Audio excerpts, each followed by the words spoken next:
Chris, I have not been ignoring you. So Chris's question is, when you calculate drive time within your hourly rate, is it usually within a certain mile radius? And then you add the hours for the service rendered outside of the mile radius. So great question, Chris. So Chris, there's a couple different ways of doing this, but you could add an additional time to the budgeted hours for an anomaly.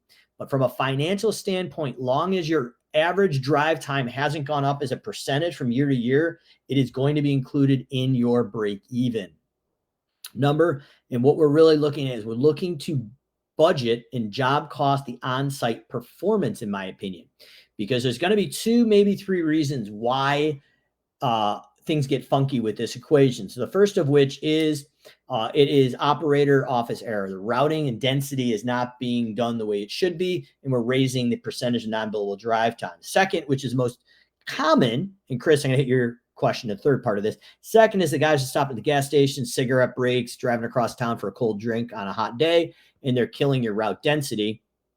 Thirdly, we're going into an area where Chris may be suggesting is we're going into a new area and we don't have the route density.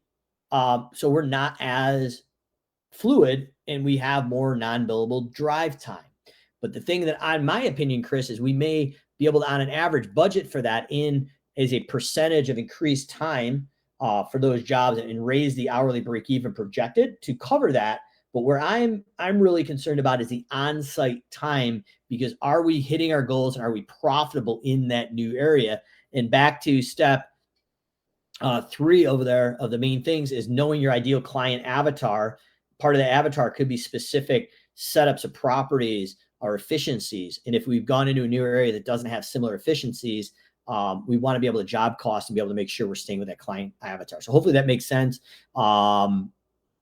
But basically, if they're really outside of the radius, you may be able to add some time in. But from a budgeting standpoint, it's already built into your number as long as it doesn't raise as an average. I really want to know if we're profitable on those as well.